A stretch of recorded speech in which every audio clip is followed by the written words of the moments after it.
gentlemen, my name still remains Banjo Olale Computer. This morning, I would like to share a little knowledge with everyone on a particular topic called quadratic equation. Quadratic equation. Well, when we talk about equation has to do with equality sign. When we talk about expression has nothing with equality sign. So if I write a plus x and I write a plus x equals to 0, the first one is an expression while the second one is an equation. Now, when we talk of quadratic equation, we can say a quadratic equation is just a polynomial equation of order 2, and it has a general form, the general form of a quadratic equation. General form of a quadratic equation is what? Ax squared plus bx plus c equals to 0. Now, a, b, and c are constant. It must be constant. Then a must not be equal to 0.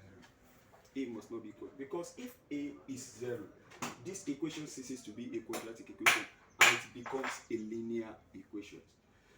We have many methods by which we can solve quadratic equation, but the method I would like to share with us here today is completing the square method and the quadratic formula method.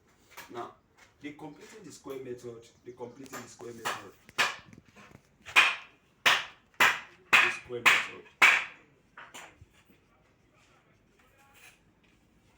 though we have factorization method, we have completing the square method, we have quadratic formula method, and we also have graphical method of solving quadratic equation. But from experience, the belief is that the completing the square method is tedious. That is the aspect that most students runs away from. That's the completing the square method. So I will share the knowledge of completing the square. How from completing the square we get the quadratic formula. I want to share it with us here today. So if the general form of a quadratic equation is what? Ax squared plus bx plus c equals to 0. For us to use completing the square method here, the first thing is to try and make the quotient of x squared to be 1. As we can see, the quotient of x squared here is 2. We want to make it to be 1. Therefore, we have to divide all through by a. So by dividing through by a, we have this one as ax squared divided by a plus b over ax plus c over a is equal to 0.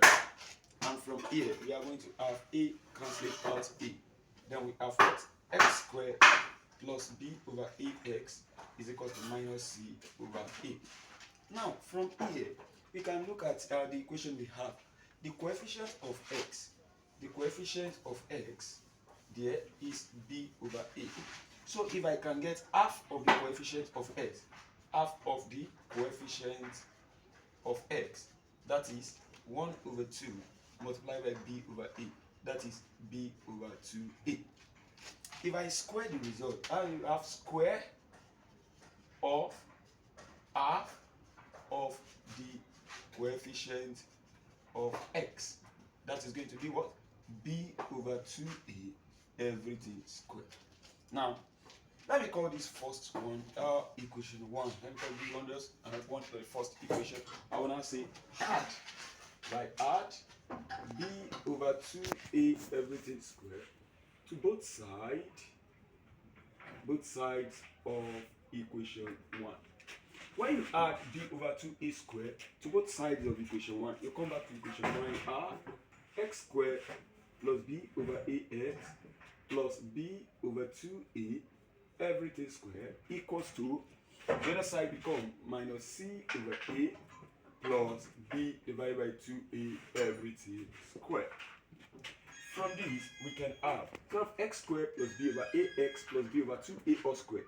I can rewrite this whole left hand side as x plus b over 2a everything all squared. So by the time I simplify this, I'll get x squared plus b over 8x plus b over 2a all squared equals to, this one become minus c over a plus, if I square this one, I'll have what? B squared divided by 2a squared is what?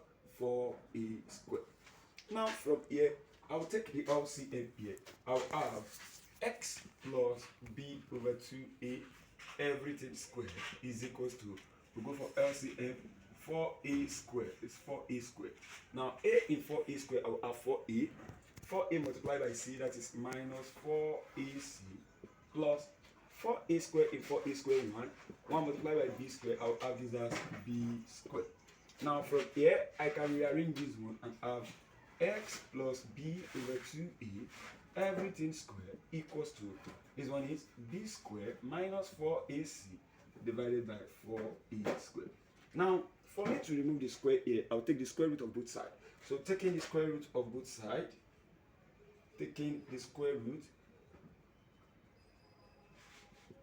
of both sides, when I take the square roots of both sides, I will have square root of x plus b over 2a everything squared equals to plus or minus square root of b squared minus 4ac divided by 4a squared. And from here, the square will cancel out the square root. We have x plus b over 2a equals plus or minus the square root of b squared minus 4ac divided by square root of 4 is 2, square root of a squared is a. So we are going to put this to the other side. We have x equals minus b over 2a plus or minus square root of b squared minus 4ac over 2a. Then we take the LCM. We have x equals to, LCM is what? This is 2a. 2 into 1, that's minus b plus or minus 2 into 1 times this square root of b squared minus 4ac. So the formula here is what we call quadratic formula. Although many call it almighty formula, but God hasn't created any formula. It is just because the formula can solve many quadratic equations. That's why people don't call it almighty formula, but it is called quadratic formula. Good morning.